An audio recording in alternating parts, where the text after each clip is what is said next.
Claudio García Fanlo nació en Buenos Aires, Argentina. Es libretista de radio y televisión egresado del ISER.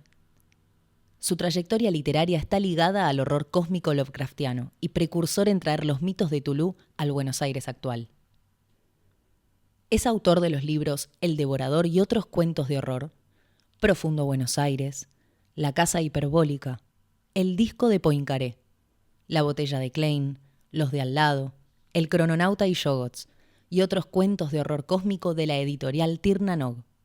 Participó de las antologías Susurros, Ediciones Negras España, A la Sombra de los Primigenios, Crónicas del Doctor Peste, y en El Susurro de los Primigenios, editorial Tirna Nog.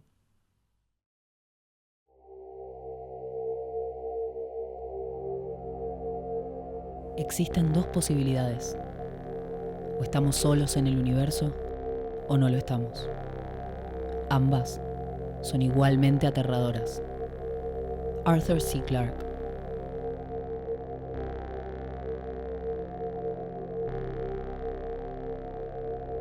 Las Tierras Raras, un podcast de horror cósmico.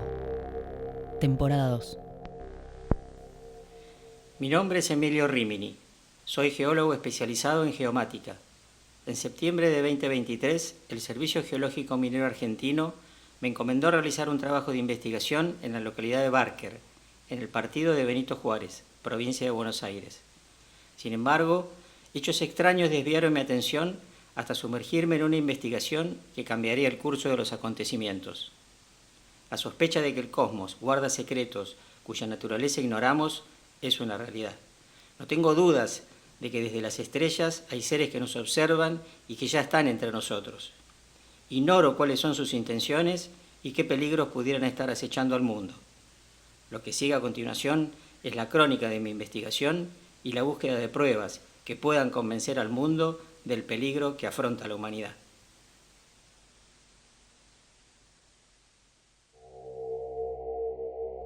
Las Tierras Raras, un podcast de horror cósmico. Episodio 1.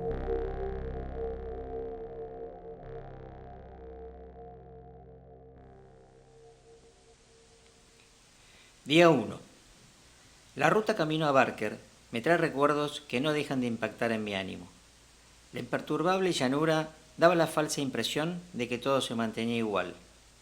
La granja de la señorita Francis estaba en el mismo lugar, pero no era la misma. Ya no había rastros del polvo gris que había cubierto el suelo por completo. Tampoco quedaba ningún rastro de la siniestra fluorescencia.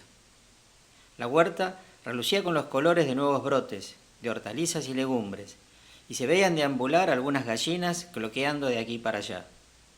El regreso no existe, pensé, mientras leía un mensaje de WhatsApp de mi jefe en el Sejemar que me confirmaba la semana de vacaciones que me había pedido. La señorita Francis me estaba esperando, como siempre, en la puerta. Afortunadamente se había recuperado bien y ya estaba nuevamente haciendo su vida normal, jugueteando con el dron que le había regalado. Me contó que durante aquellos días en que nos conocimos, había experimentado episodios de amnesia que le impedían recordar con claridad todo lo sucedido. Era como si alguien dentro de ella tomara el control y manejara su cuerpo a voluntad. Cuando regresó del hospital, se sorprendió de encontrar varios mapas estelares que no recordaba cómo o dónde los había obtenido.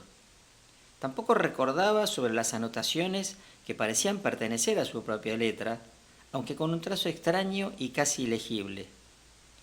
Como la astronomía no era su especialidad, se contactó con un profesor miembro de la Asociación Argentina Amigos de la Astronomía, de apellido Riemann. La información que obtuvo no parecía aportar mucho más que datos astronómicos. Cercana a la constelación de la Osa Mayor hay una estrella llamada Arcturus, una estrella gigante roja en la constelación Boyero, y la estrella más brillante del hemisferio norte. El nombre Arcturus proviene del griego y significa guardián de la Osa, haciendo referencia a su posición cercana a la constelación de la Osa Mayor. Aunque no se han encontrado planetas orbitando, ha habido algunas observaciones de variaciones en la velocidad radial de Arcturus que podrían indicar la presencia de un objeto subestelar, un exoplaneta, pero esto no había sido confirmado. Eso era todo lo que podía saberse. Por otro lado, también había estado averiguando sobre incidentes similares a los ocurridos en su granja. Buscando en Google y consultando con la IA, encontró otro suceso similar datado en junio de 1882, en las colinas al oeste de Arkham, Nueva Inglaterra, en la granja de un tal Nahum Gardner. Aunque el dato era de una zona y fecha muy lejanas, parecía tener relevancia, ya que se trataba de sucesos similares.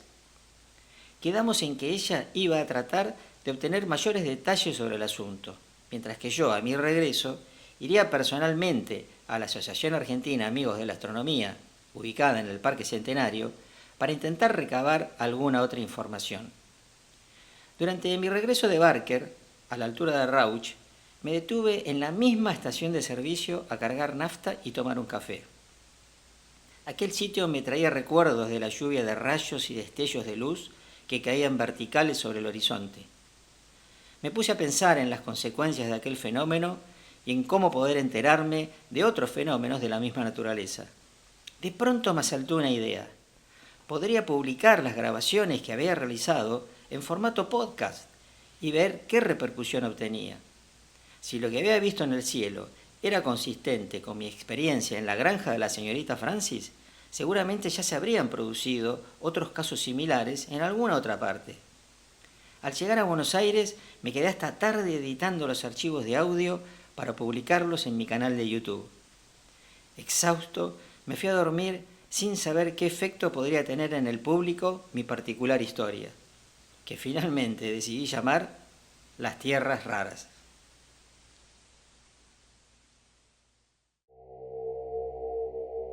Las Tierras Raras, un podcast de horror cósmico. Temporada 2.